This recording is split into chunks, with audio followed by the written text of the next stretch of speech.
Does your child struggle with perfectionism when they're creating art? Maybe they struggle to get started and make a mark on the page. Maybe they get frustrated halfway through and they don't want to finish, or they're just erasing and erasing. Perfectionism is killing creativity, and it's something that I'm seeing creeping more and more into my art classroom. So I wanted to give you guys my 6 top tips of how creating art can really effectively help perfectionism in your child.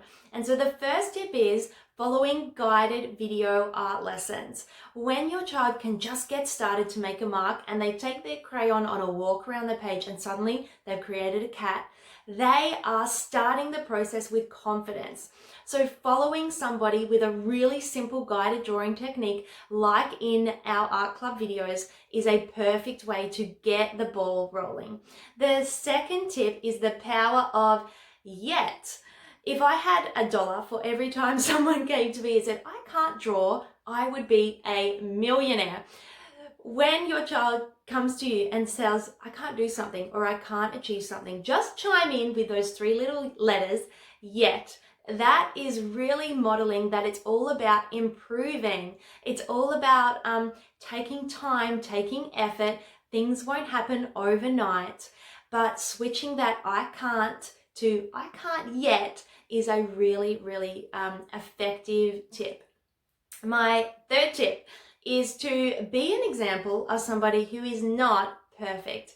Often children with perfectionism think adults or older peers are perfect, and it's just not the case.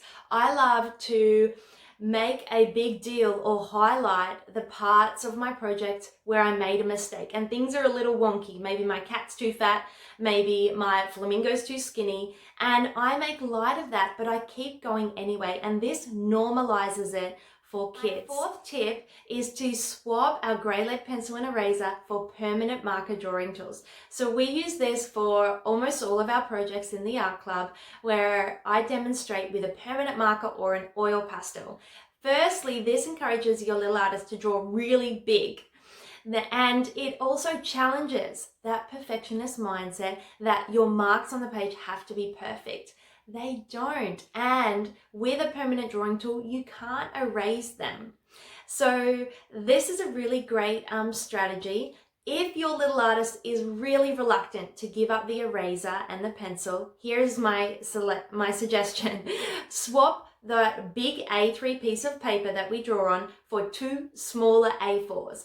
Maybe they want to start with their project with their pencil just for a little bit of a draft, and then they can use the permanent marker drawing tool for their second good copy. Because they're smaller, they take half the time. So that's a really good little bridge step before jumping to those permanent marker drawing tools. My 5th tip is to emphasize the process of creating rather than the final product. When we focus on emphasizing the fun of the experience, the learning that's taken place, the building of skills, maybe there was a lot of tricky parts to persevere with, that is what's going to keep your little artist coming back for more and more and more, the experience.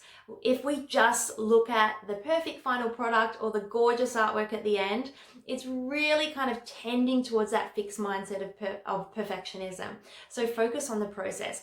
And my final 6th tip is to look at what other little artists are creating. It is amazing to see how just one art lesson can produce so much variety of outcomes. Every little artist is unique, and seeing all of the different ways that people approach an art project is really encouraging and inspiring. So I hope those tips were really helpful. I know as an experienced teacher that art and creativity is a game changer for challenging that fixed mindset of perfectionism in our children. It is so important. It is so important that they can feel confident of making a mark on a page. So I love to see what you guys are creating at home through our Mini Monet Art Club. Feel free to send through your artworks, and I will see you next time.